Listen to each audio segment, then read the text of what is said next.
verdade, eu fico muito contente quando eu vejo aqui e escuto, por exemplo, um companheiro de outro ministério falando, né, com essa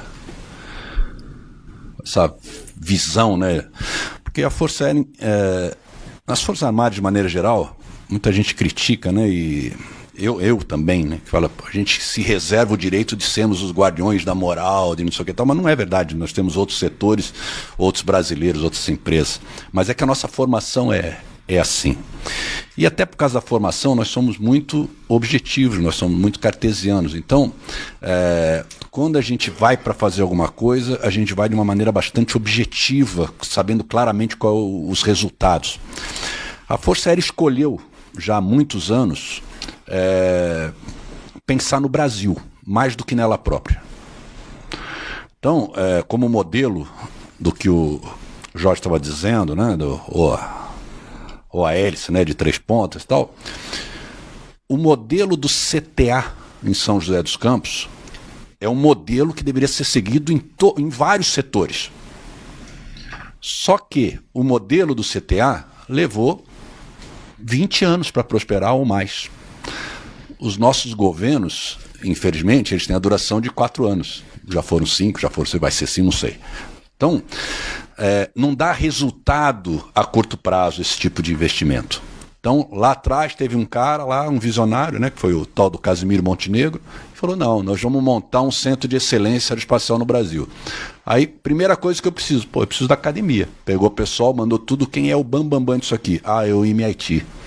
Botou o pessoal lá dentro, estudando, e uma coisa que a maioria do brasileiro não sabe, quando nós brasileiros vamos para fora, em vários países, os caras ficam surpresos com a capacidade. Eu não consigo entender como é que a gente aqui internamente não consegue fazer o Brasil ser uma superpotência. Porque todo cara que vai para fora, trabalhar lá fora, eu tive a oportunidade de participar de um projeto de transferência de tecnologia na África do Sul, onde o nosso engenheiro sentou do lado do engenheiro sul-africano, e o cara, não, fica aqui, não deu nem a cadeira para ele. Vou te mostrar aqui como é que eu faço, porque aqui a gente faz assim no computador, e o nosso... Era até um tenente da FAB, né? Ficou olhando lá, cara novo, né? E o cara, não, porque assim, faz assado, não sei o que e tal. Aí o tenente, quando o cara acabou de falar assim, por que vez você faz assim, você não faz assado? Porque a teorema de não sei quem, tal. Daí o cara olhou assim, puxou a cadeira. Já botou a cadeira do lado. 6 meses depois, este tenente, que tinha lá seus 27 anos de idade, era o líder naquele subsistema de um míssil.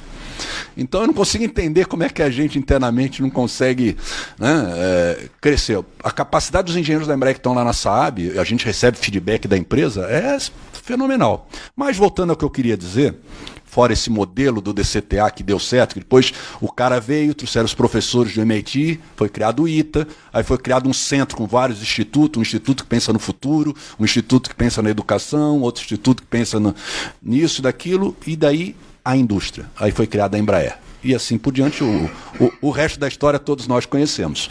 Então, este é o modelo que se aplica a qualquer área, na minha opinião. O problema é que nós não temos tempo, né?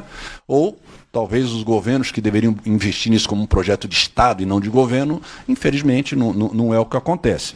Mas, voltando ao que eu queria dizer, eu tive um comandante que ele chegava para mim e falou assim, cara, a gente tem que parar de pensar no Brasil e começar a pensar na Força Aérea. Porque a nossa geração, na qual eu me incluo, nós só vamos equipamento velho. Só vamos equipamento velho. Porque investimos lá uma fortuna no desenvolvimento da MX, que trouxe para o Brasil muita coisa, a Embraer, mas a Força Aérea, se perguntasse à época, eu prefiro ter 3 esquadrões de F-16 do que o do MX, que ainda não está em desenvolvimento. Isso é pensar na Força Aérea, no próprio umbigo. Mas a Força Aérea sempre pensou no país. E esse meu chefe, ele costumava dizer, será que não está na hora do MCTI, do Ministério do Desenvolvimento, ou seja lá as mudanças de letras que tem dos ministérios, né, pensar no Brasil e a gente pensar na Força Aérea, né? Só que esse viés é muito forte dentro da Força Aérea. Então a gente continua investindo no país. A escolha do GRIP, né, fazendo respondendo aquela sua pergunta de maneira indireta, foi um pensamento no Brasil.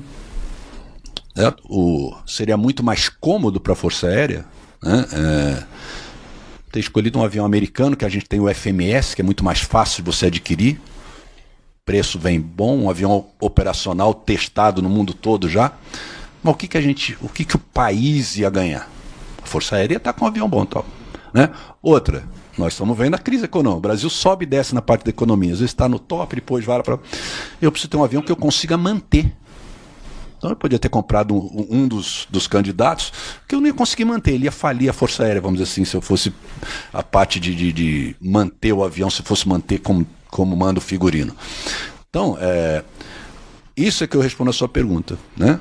O Gripen foi escolhido da Força Aérea no seu relatório final, que se encerrou em 2010. Muito se especulou. A Força Aérea nunca mexeu, está aqui o Crepaldi, né, foi o gerente do programa à época, eu fui gerente depois, nunca mexeu uma vírgula do seu relatório. O governo, por suas razões, não me compete julgar. Chegou uma hora que vai ser o avião X, depois vai ser o avião Y, e no final voltou para o relatório da Força Aérea. Os outros aviões não eram bons? Eram excelentes. Atendiam os requisitos. Quando foi feita a shortlist, né, que caiu para 3, qualquer um dos 3, todos eles cumpriam os requisitos da Força Aérea. Todos os 3. Pode ter uma decisão política em relação, como o então presidente Lula, que chegou a divulgar um dos parceiros e tal? Pode. O problema é que, num país sério, essa decisão tem que ser baseada em uma coisa concreta e tem que ser provada. Eu escolhi diferente do relatório da Força Aérea. O relatório da Força Aérea é um relatório técnico, porque o Brasil tem interesses nesse país por causa disso. Ou seja, tem que fazer isso que nem os nossos relatórios. O processo de seleção tem 40 mil folhas, se o senhor quiser continuar a leitura. Né? Então, tem 40 mil folhas. Né? E teve, por exemplo, a presidente Dilma, se eu não me engano... De amigo da aeronáutica brasileira. Eu tenho. Tem. Então, se eu não me engano foi a presidente Dilma, chegou uma hora e falou, pô, mas você escolher assim, mas quem que escolheu? Né? Eu lembro que foi até o Crepaldi que respondeu, na comissão nós tínhamos tantos doutores, tantos mestres, não sei o quê, tinha 60 e poucos caras altamente especializados, cada um na sua área. Não foi uma coisa de thumbs up, entendeu? Foi um relatório bem pautado. Poderia ter sido escolhido outro pelo governo? Poderia, e eu acho que o governo tem essa prerrogativa, desde que embase o porquê está tomando essa prerrogativa. Pode ser. Né? Então, é por isso que eu estou respondendo. O Gripen é um avião, agora vou dar uma opinião pessoal, é o avião que foi o mais barato, foi o que nos trazia um maior conteúdo tecnológico. Não existe, e vou repetir enfaticamente, não existe transferência de tecnologia se você não trabalhar junto, se você não desenvolver juntos. Você comprar um produto pronto e o cara falar, vou te dar toda a documentação aqui do projeto. Não existe. Porque o pulo do gato está quando ele estava fazendo uma determinada atividade e descobriu lá, pô, não dá certo. O que eu vou fazer? Vou para a alternativa A, não deu certo, vou para B, não deu certo, vou para C. Isso não fica documentado. Só quem viveu lá dentro sabe. Eu já participei de 2 projetos que foi assim. Então eu afirmo com experiência própria. Não existe verdadeira transferência de tecnologia se você não estiver lá junto. Para explicar melhor o GDDN, que alguém perguntou como é que funciona bem. O GDDN é um prédio montado dentro lá de Gavião Peixoto, lá perto de Araraquara, dentro da Embraer, com entrada segregada para todas as empresas parceiras. 200 engenheiros lá dentro. Para cada estação lá está linkado com comunicação segura. Isso foi uma das coisas que deu trabalho, com o seu espelho lá na Suécia. Então o engenheiro está lá na hora conversando com o cara lá na Suécia, respeitando os fusos horários, é claro. Né? Direto. Então, por exemplo, se você vai na planta da Saab lá em Linköping, você vê, pô, vamos conhecer os centros de cada subsistema. Você vai num prédio, aí você sai de um prédio, anda, vai para o outro, um frio desgraçado, né? Vai lá para o outro prédio para ver o outro sistema. No Brasil, a própria Saab fala, pô, eu tenho inveja do GDDN, porque o pessoal está todo junto. Né? Não tem um ambiente vermelho, um ambiente amarelo, né, em relação à confidencialidade das informações, mas o cara, se ele tem uma dúvida, por exemplo, o Gripen biposto está sendo desenvolvido, ou será desenvolvido, pelos engenheiros da Embraer.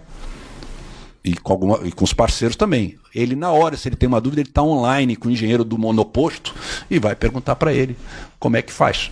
Né? O que você fez? Araraquara faz mais calor. Araraquara é muito mais agradável. Às vezes é o contrário, né? Às vezes é o contrário. Então, é isso que eu queria deixar assim, bem claro para mostrar que tá na hora. O Brasil cresceu demais. Eu diria que talvez nos últimos 15, 20 anos, nós demos um pulo muito grande, como talvez tenha ocorrido só lá no início da década de 60. Tinha um comandante, Brigadeiro Azevedo, que a maioria conhece aqui, está na Fiesp hoje. Ele falava assim, quando ele falava do pessoal que critica o regime militar, não vou entrar nessa parte política, nem era nascido, ok? Então, ele falava, eu vim do Rio Grande do Norte. Ele falou, só tinha duas maneiras de chegar em Natal.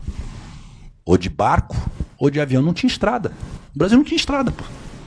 Tirando essa região central, Rio, São Paulo, nós estamos falando de 50 anos atrás, né? Não estamos indo muito longe, não. Então, não tinha estrada. Né? Então, isso tudo aconteceu naquele período, não estou fazendo propaganda ao regime militar, estou falando temporal. Foi lá, 50 anos atrás, teve um boom, né? Parte siderurgia e tudo mais. Um outro boom nós tivemos nos últimos 15, 20 anos, fruto até de surfando na economia mundial, os commodities em alta e tudo mais, a gente deu um outro boom. Só que agora nós estamos estagnando de novo, está na hora de dar outro boom. E está na hora de outro player assumir as funções do desenvolvimento do país. Né? O país hoje está muito grande para ficar nas costas. Não é, desculpa a petulância, não é isso que eu estou querendo dizer, né? Eu estou tentando escolher a palavra. Mas nas asas. Nas asas, a asa está cansada, né? Então, outros players têm que assumir isso. A gente tem que voltar a pensar na Força Aérea. Né? Nós, Força Aérea. Né? Lógico que nunca vamos deixar de pensar no Brasil. Mas para fazer aquele segundo e o terceiro coisa, se pagar a missão, a gente faz também. Né? Mas tem outras pessoas capacitadas para fazer isso.